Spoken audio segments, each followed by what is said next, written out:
Hello एजिशियंस। तो आज हम कंटिन्यू करेंगे हमारे second chapter of constitutional values के साथ।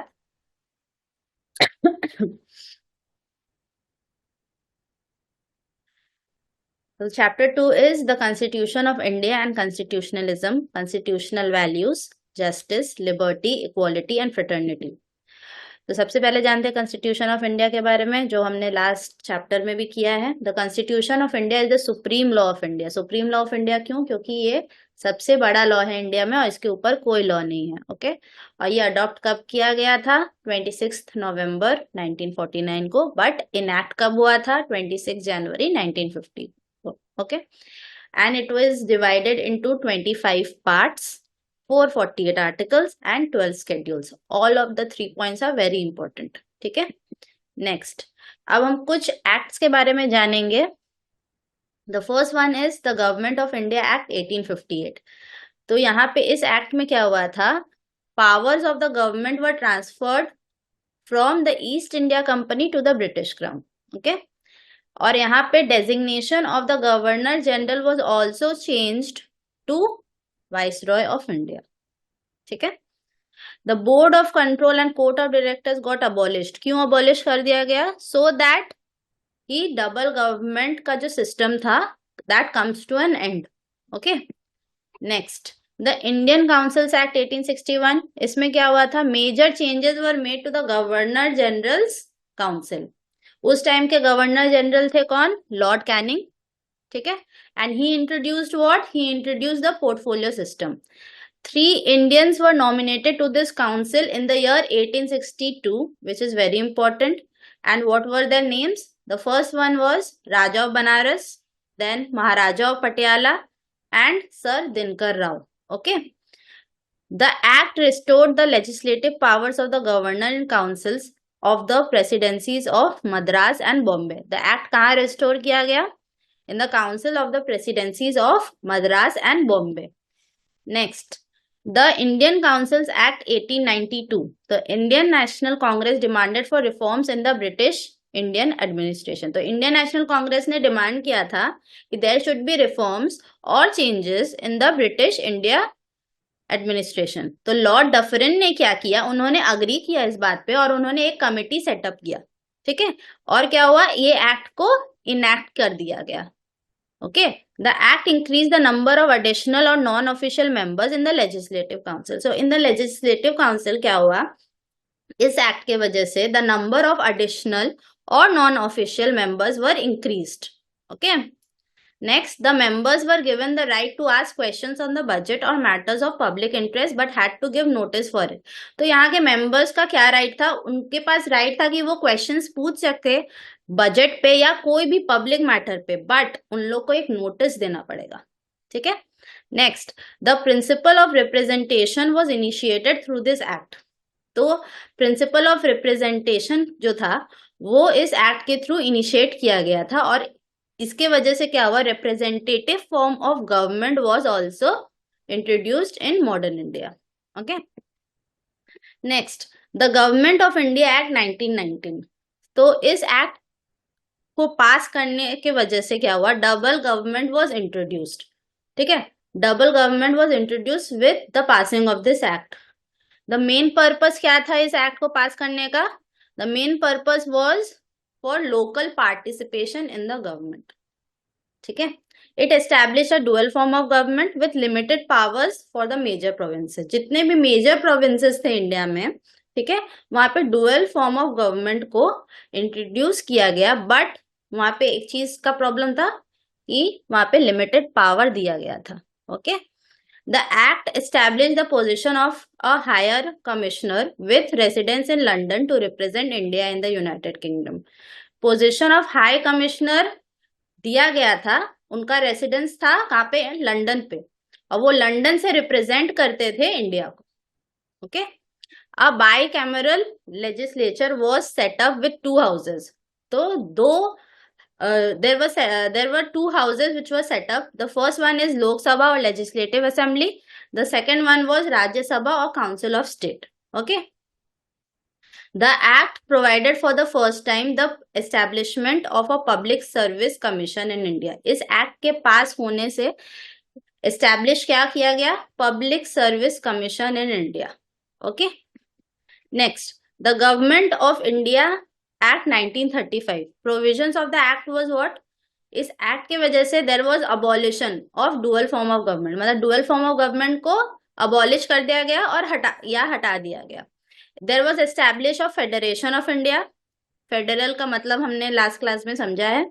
Establishment of a federal court, membership of the provincial assemblies to include more elected Indian representatives. Okay, next, the Government of India Act 1935 was replaced by the Constitution of India. तो basically ये जो act था, the Government of India Act 1935, इसके सारे provisions हमारे constitution में है, इसीलिए कहा गया है कि the government of India act 1935 को रिप्लेस किसने किया है? कॉन्स्टिट्यूशन ऑफ इंडिया ने। Alright, next, the Indian independence act 1947। तो इस एक्ट को माउंटबैटन प्लान भी बोला गया है, क्योंकि इसे सोचा किसने था शुरू करने का? लॉर्ड माउंटबैटन ने, जो लास्ट वाइसरॉय रह चुके हैं इंडिया के। Okay, under this plan British India was partition in two dominions, India and Pakistan. ये हम सब जानते हैं कि 1947 में ब्रिटिश इंडिया का पार्टीशन हुआ था। पार्टीशन होके क्या हुआ था?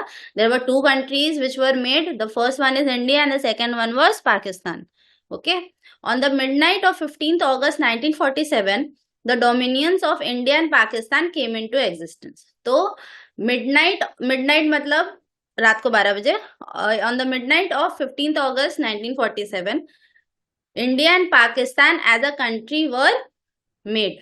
ओके, नेक्स्ट, कंस्टिट्यूएंट असेंबली के बारे में जानते हैं। कंस्टिट्यूएंट असेंबली हमने लास्ट चैप्टर में समझा है कि on behalf of the people constituent assembly has made the constitution. ठीक है, अब वापस से जानते हैं। A constituent assembly was constituted for formulating a new constitution for India. This is already discussed. अच्छा, it was drafted from December 1946 to November 1949. Alright, the 389 member assembly, मतलब यहाँ पे कितने मेंबर थे? 389 मेंबर थे। उन्होंने ऑलमोस्ट 3 years लगा दिया to draft the constitution, holding how many sessions? Holding 11 sessions over how much period? 165 days period. Okay, अच्छा, doctor Rajendra Prasad was elected as the president of Constituent Assembly. Very important, who was elected as the president of the Constituent Assembly? Dr. Rajendra Prasad.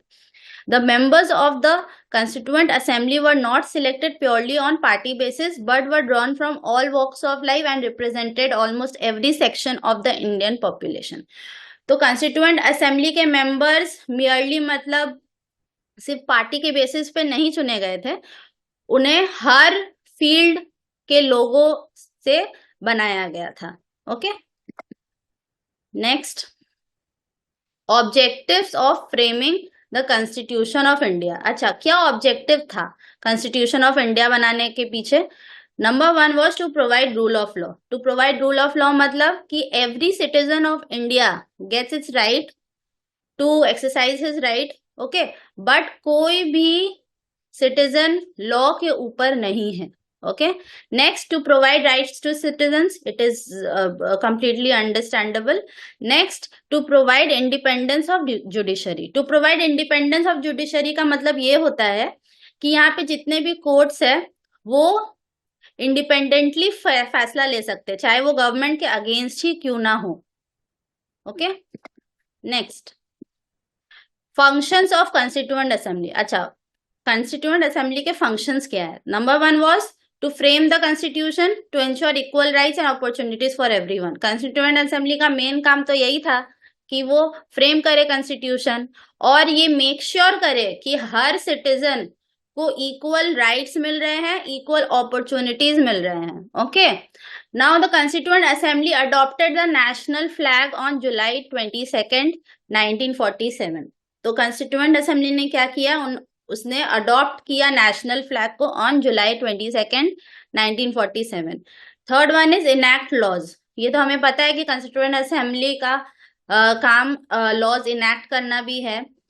Number 4, approved India's membership in the British Commonwealth in May 1949। Next, adopted both the national anthem and national song on January 24, 1950. तो the constituent assembly basically उसने क्या क्या adopt किया? सबसे पहले adopt किया national flag on July 22, 1947 and national anthem, national song on January 24, 1950. These are very important. Next, constitutionalism, ये हमने लास्ट चैप्टर में भी किया है.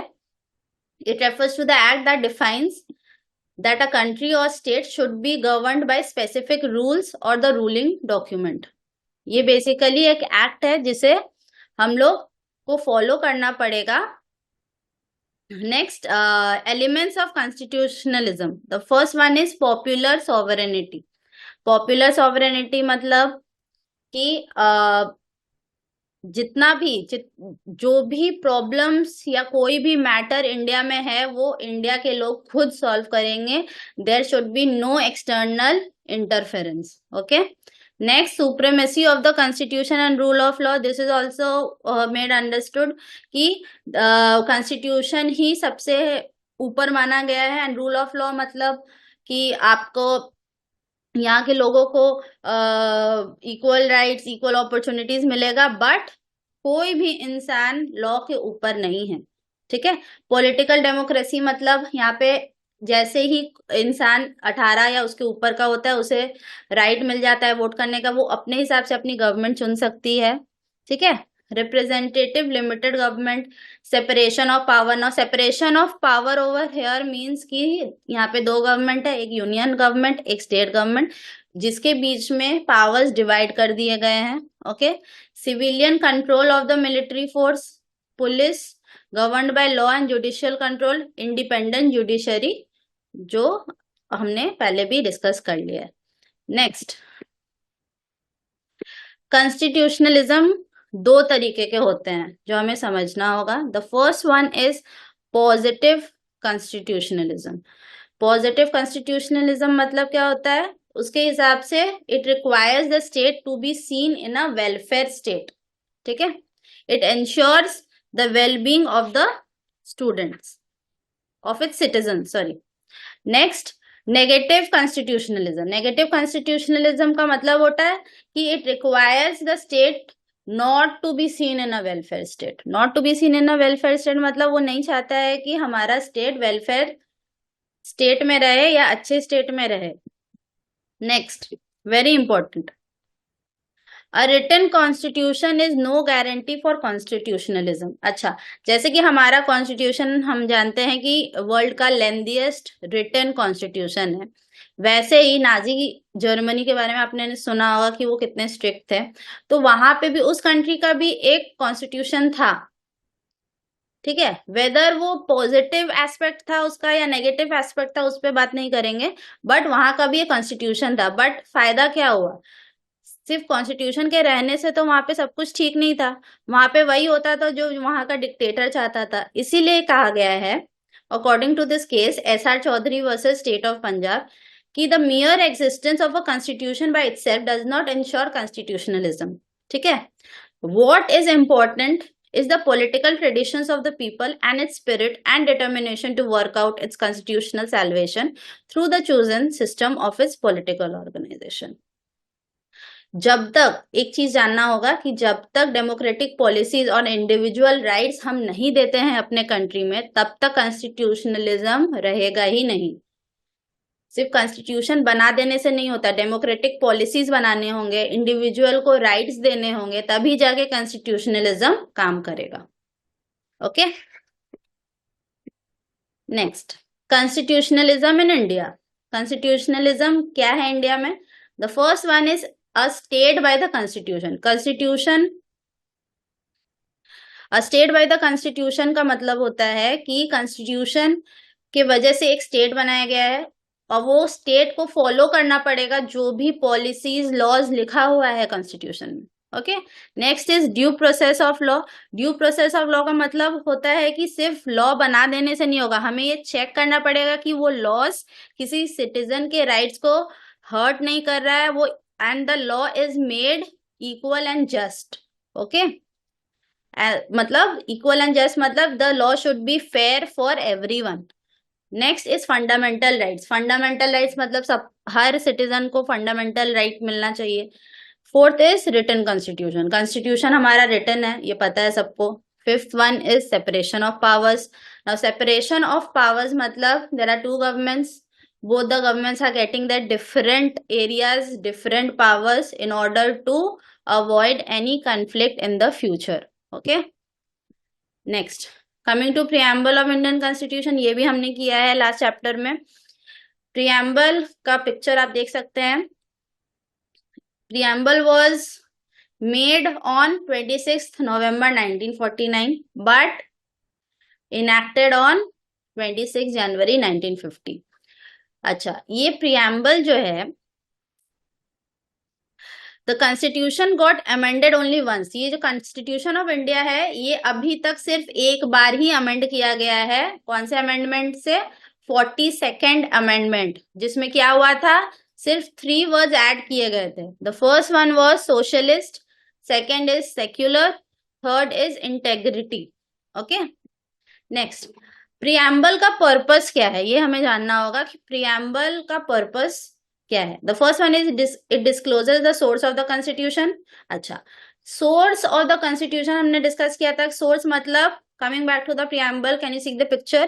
We the people of India, here it basically tells you about the source of the constitution, कि इस constitution को on behalf of the people the constituent assembly has made. Okay, next it lays down the date of commencement of the constitution. preamble बताता है कि constitution का commencement date क्या है। okay, it sets out the rights and freedoms which the people of India wish to secure for themselves. तो preamble basically rights and freedoms ही बताता है लोगों का। last it declares the nature of the government. so nature of the government क्या है India में? that it is sovereign, socialist, secular, democratic and republic. okay, next is preamble a part of the constitution? preamble क्या part है constitution का? चलिए जानते हैं।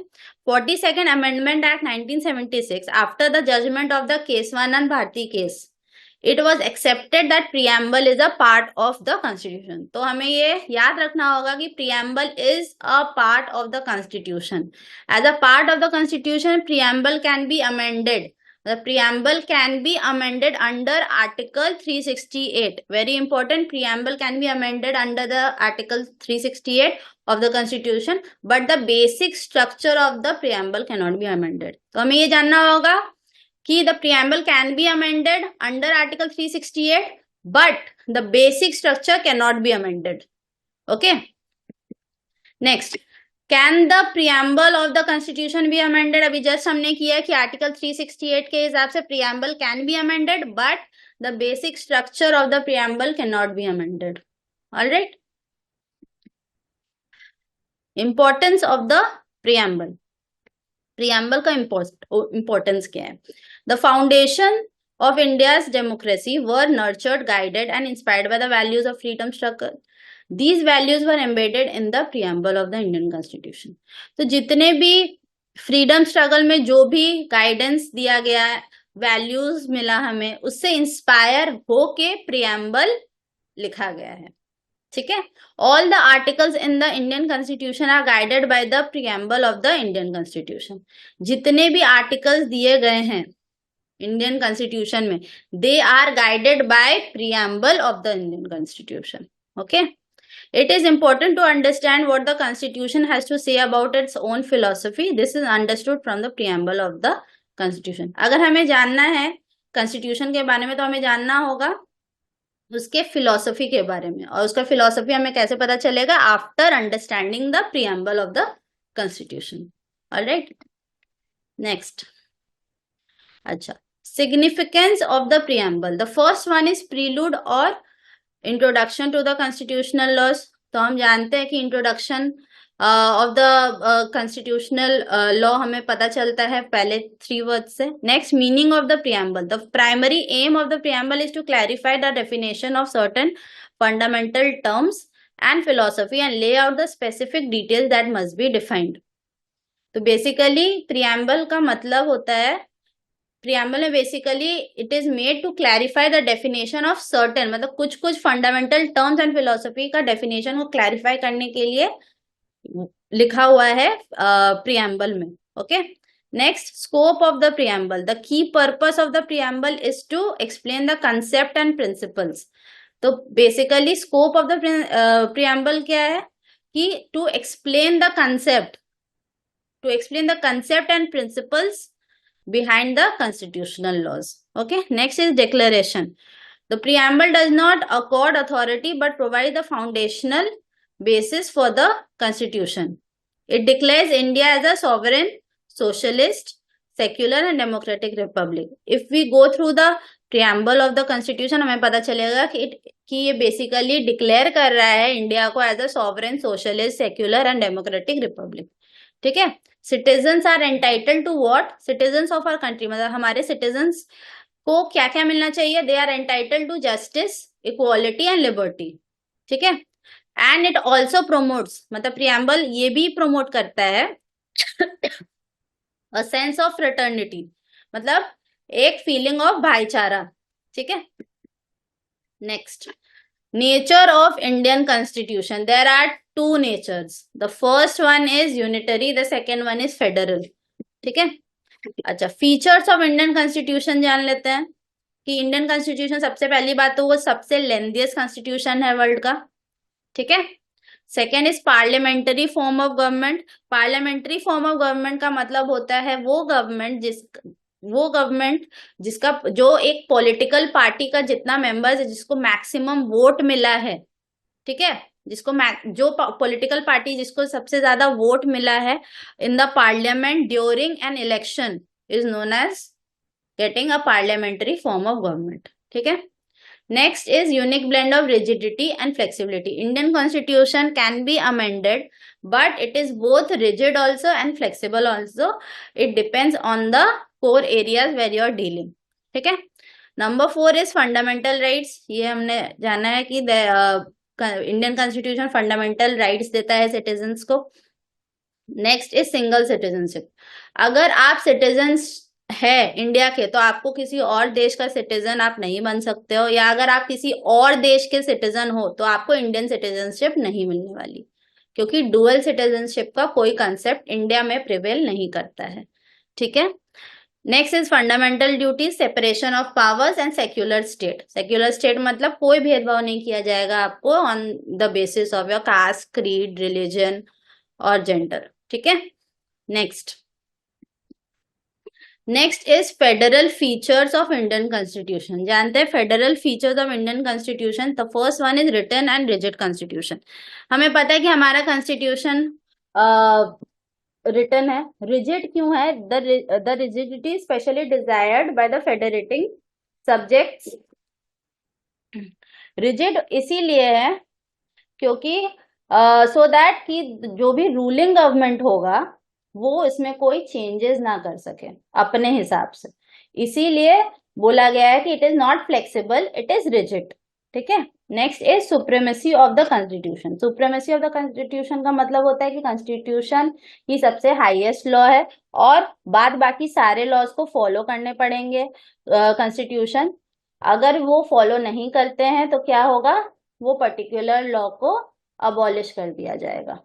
ठीक है, next is division of power. The division of power basically here means the division of powers between both the governments, whether it is union or state. Okay, next is independence of judiciary and provision of supreme court. कि यहाँ पे judiciary, यहाँ पे जितने भी courts है वो free है डिसीजन लेने के लिए किसी के भी against, whether it is against the government also, and the highest court of India is the Supreme Court, so it is free from taking any decisions. Next, unitary functions of Indian Constitution. Unitary function का मतलब, unitary function of Indian Constitution में आता है सबसे पहले a strong center. The center has got the maximum powers. ठीक है, next is single constitution for union and state. Single constitution of union and states का मतलब होता है, यूजुअली क्या होता है फेडरल सेटअप में, there are 2 laws for two laws for both union and centre, but यहाँ पे अपने इंडिया में क्या हो रहा है, there is only one law for both union and centre, ठीक है। Next is common all India services. Common all India services का मतलब होता है जितने भी एडमिनिस्ट्रेटिव स्टैंडर्ड्स हो या कोई भी फैसला लेना हो, तो सारे फैसले या सारे डिसीजंस, सारे सर्विसेज जो हैं वो कॉमन है for both the union and the state. Next is appointment of governor by president. ना हमें जानना होगा कि head of the state is the governor. Governor को कौन अपॉइंट करता है, president. Now governor, now president क्या कर सकता है, वो एक गवर्नर को किसी भी स्टेट में भेज सकता है, या he can send one governor to more than one state, whether it be 2, 3, कुछ भी, ठीक है। वो ऐसा क्यों करते हैं, so that he can look after what is going on in the states. Basically एक नजर रखने के लिए प्रेसिडेंट अपना एक रिप्रेजेंटेटिव, जिसे हम गवर्नर कहते हैं, वो उसे रिस्पेक्टिव स्टेट्स में भेजते हैं। Okay, next citizenship, very important. This article talks about citizenship for people at the commencement of the constitution, that is 26 जनवरी 1950, ठीक है। Under this, citizenship is conferred upon those persons who have this domicile in Indian territory. अच्छा, citizenship कब मिल सकता है आपको, अगर आप born हुए हैं यहाँ पे इंडियन टेरिटरी में। नेक्स्ट, अगर आपका कोई पेरेंट इंडियन टेरिटरी में बॉर्न हुआ है। नंबर 3, जो कॉन्स्टिट्यूशन लागू होने के ठीक 5 साल के अंदर इंडिया का सिटीजन रहा हो, उन लोग को सिटीजनशिप मिल सकता है, ठीक है। Next, coming to the concept of dual citizenship. तो डुअल सिटीजनशिप क्या है, as per article 9 of the constitution of India, no person shall be a citizen of India or be deemed to be a citizen of India if he has voluntarily acquired the citizenship of any foreign state। तो क्या है, कोई भी ऐसा इंसान जो citizen of India है but वो वॉलेंटरीली किसी और स्टेट का सिटीजनशिप मिल जाता है, तो फिर उसका इंडियन सिटीजनशिप कैंसिल हो जाएगा, ठीक है। Next, article 11 empowers the parliament to make any provision with respect to the acquisition and termination of citizenship and all other matters relating to citizenship। तो आर्टिकल 11 कहता है कि द पार्लियामेंट के पास ये पावर है कि वो किसी का भी सिटीजनशिप को टर्मिनेट कर सकता है, ठीक है। Next, acquisition of citizenship. Article 11, Parliament to regulate the right of citizenship by law. The Parliament has the right to make any provision concerning the acquisition and termination of citizenship and any other matter relating to citizenship, ठीक है। ना citizenship act 1955 के बारे में जानते हैं कि citizenship of India आपको कब कब मिल सकता है। Number 1, citizenship at the commencement of the constitution, जब कॉन्स्टिट्यूशन स्टार्ट हुआ था उसके बाद आपको सिटीजनशिप मिला है। Next, citizenship by birth, now अगर आप पैदा हुए हैं इंडिया में तो आपको सिटीजनशिप मिल रहा है। नंबर 3, सिटीजनशिप बाय डिसेंट, अगर आप इंडिया के बाहर पैदा हुए हैं बट आपके पेरेंट्स इंडियन ओरिजिन के हैं तो आपको मिल सकता है। नेक्स्ट, सिटीजनशिप बाय रजिस्ट्रेशन और citizenship by naturalisation basically means कि आपको इंडियन सिटीजनशिप ग्रांट हुआ है मिनिस्ट्री ऑफ, हाँ, तो citizenship by registration and naturalisation basically means कि अगर आपको ग्रांट किया गया है Indian citizenship by the ministry of home affairs, okay. The constitution of India does not allow holding Indian citizenship and citizenship of a foreign country simultaneously. ये मैंने पहले भी आपको समझाया है कि अगर आपके पास इंडियन सिटीजनशिप है, अगर आपके पास फॉरेन सिटीजनशिप है, तो आप इंडियन सिटीजनशिप आपको इंडिया तो नहीं देने वाली, क्योंकि डुअल सिटीजनशिप का कोई कंसेप्ट है ही नहीं इंडिया में, okay. Next, termination of citizenship, कब कब टर्मिनेट हो सकता है आपका citizenship. The first one is renunciation. Renunciation मतलब if any citizen of India who is also national of another country renounces his Indian citizenship through a declaration in the prescribed manner, he ceases to be an Indian citizenship. अगर कोई इंसान जो Indian citizen है but वो acquire करता है दूसरा country का भी सिटीजनशिप, तो क्या होगा, वो कैंसिल करवा सकता है अपना इंडियन सिटीजनशिप, बट उसको ये डिक्लेरेशन में देना पड़ेगा in a prescribed manner. But अगर वो male, we are talking about the gender male, अगर वो मेल इंडियन सिटीजनशिप छोड़ देता है, उसका एक माइनर चाइल्ड है, मतलब 18 साल से नीचे का बच्चा है, उसका भी सिटीजनशिप ऑफ इंडिया टर्मिनेट हो जाएगा. ठीक है. बट जैसे ही वो बच्चा फुल एज हो जाएगा, मतलब 18+ हो जाएगा, तो वो वापस इंडियन सिटीजनशिप ले सकता है. ठीक है. Next, termination. Indian citizenship can be terminated if a citizen knowingly or voluntarily adopts the citizenship of any country. Indian citizenship कब टर्मिनेट होगा, जब एक इंडियन सिटीजन जानबूझ के वॉलेंटरीली दूसरे देश का सिटीजन बन जाता है. ठीक है. Next, deprivation. Deprivation मतलब the government of India can deprive a person of his citizenship in some cases, but this is not applicable for all citizens. Government of India चाहे तो किसी भी इंसान का, सबका नहीं, but there are some areas और सम पीपल जिसका इंडियन गवर्नमेंट चाहे तो सिटीजनशिप ले सकता है. ठीक है. It is applicable only in the case, ध्यान से सुनिए, it is applicable only in the case of citizens who have acquired the citizenship by registration और नेचुरलाइजेशन और बाय आर्टिकल 5.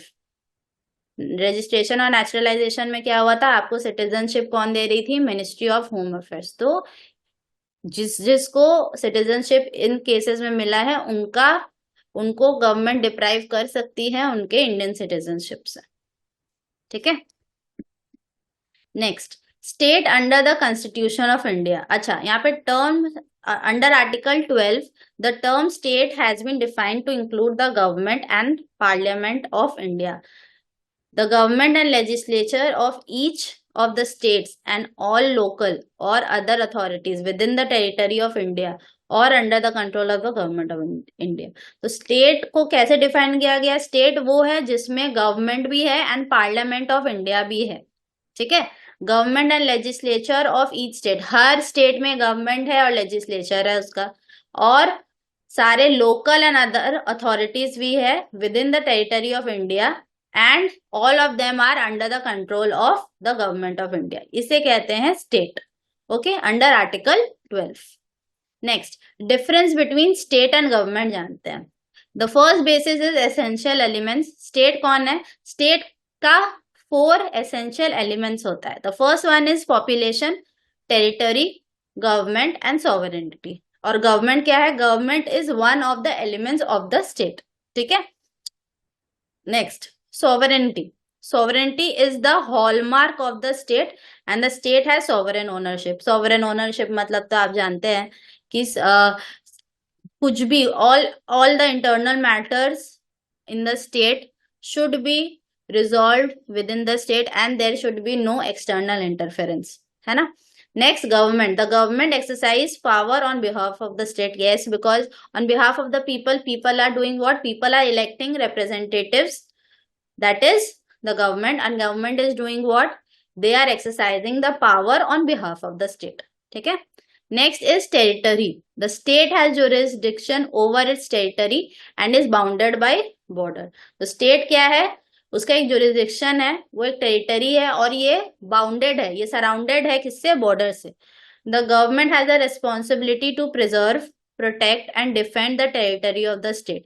तो गवर्नमेंट का क्या रोल है, गवर्नमेंट का ये रोल है कि वो प्रोटेक्ट करेगा, डिफेंड करेगा territory of the state. Next, agent. State is the principal, it has its own agency as government. तो स्टेट का अपना प्रिंसिपल है. ठीक है. स्टेट इज द प्रिंसिपल, तो यहाँ पे स्टेट ही प्रिंसिपल है, it has its own agency as government. Next, government exercises power and authority on behalf of the state and acts as agent. तो government क्या करती है, वो exercise करती है अपना power and authority on behalf of the state and acts as an agent. ठीक है। Next, elements of the state. The first, there are 5 elements. The first one is population. Let's understand. Population basically is the people within the state. Population हम लोगों से जानते हैं, क्योंकि सिर्फ एक लैंड होने से, डेजर्ट, सी, फॉरेस्ट होने से उसको हम नेशन नहीं कह सकते, ठीक है। We can not imagine a nation without its population. अब पॉपुलेशन कैन बी बिग, मतलब पॉपुलेशन बड़ा भी हो सकता है जैसे चाइना का है, इंडिया का, या बहुत छोटा भी हो सकता है पॉपुलेशन जैसे मोनाको का है, समारिया का है, ठीक है। बट इम्पॉर्टेंट ये है कि the population of the state should be according to the income and resources of the nation. ये इसलिए कहा गया है कि अगर छोटा सा लैंड है, उसमें भर भर के पॉपुलेशन है, वहां पे कमाई का कोई जरिया नहीं है, कोई रिसोर्स नहीं है, तो वैसे पॉपुलेशन तो ऐसे भी मरेगा ही। तो इससे अच्छा है कि जितना इनकम और रिसोर्स है उस हिसाब से अगर पॉपुलेशन रहे उस नेशन की, तो बहुत अच्छी बात है, ठीक है। Territory and borders. Like population, every nation must have a certain area of land. Without it, a nation cannot exist. तो कोई भी नेशन का एक प्रॉपर लैंड होना चाहिए, and it should be surrounded by borders. उसका अपना एक टेरिटरी होना चाहिए ना, it should be surrounded by water. सिर्फ पानी होने से, लैंड होने से, स्काई होने से तो एक नेशन का बाउंड्रीज नहीं बताया जा सकता है। Borders can be as big as for Russia, China, और वो छोटा बाउंड्री भी हो सकता है मोनाको और सैन मरीनो की तरह, ठीक है। Next, government. Government is an important part of the nation. अच्छा, गवर्नमेंट क्यों important part of the nation है? गवर्नमेंट इसीलिए important part of the nation है कि सिर्फ पॉपुलेशन रहेगा तो भी काम नहीं चलेगा। ये पॉपुलेशन किससे बनते हैं? सिटीजन से। ये सिटीजन्स क्या करते हैं? वोट करते हैं, गवर्नमेंट को पावर में लाते हैं, और जब गवर्नमेंट पावर में आती है वो क्या करती है? वो लोगों के लिए काम करती है, ठीक है। तो गवर्नमेंट बहुत इंपॉर्टेंट है। Government enjoys all the powers of the nation, ठीक है। It controls the social life of the people, ठीक है। Also the government establishes the rule of law and order. Very important. सबसे पहले तो government enjoys all the powers of the nation, second controls the social life of the people, and it establishes the rule of law and order, ठीक है। Next, sovereignty. Sovereignty को backbone of the state भी कहा जाता है। क्यों? Because sovereignty is a very important element, ठीक है। It is the life force of a nation. जो नेशन इंडिपेंडेंटली अपने फैसले खुद ले सकता है विदाउट एनी एक्सटर्नल इंटरफेरेंस, वो अपने में ही एक बहुत स्ट्रांग नेशन है। और इससे क्या होगा? जब भी वो कोई फॉरेन डीलिंग्स में डील करेगा, वो आराम से, वो अच्छे से सोच के विचार के एक फॉरेन पॉलिसी बना सकता है, so that it benefits its citizens, groups, institution and as a nation as a whole, ठीक है। Next, international recognition. International recognition क्या होता है? The recognition of the sovereign status of a new state by other states is called international recognition, ठीक है। तो इससे हमारा सेकेंड चैप्टर खत्म होता है। थर्ड चैप्टर में मिलते हैं हम लोग। Thank you.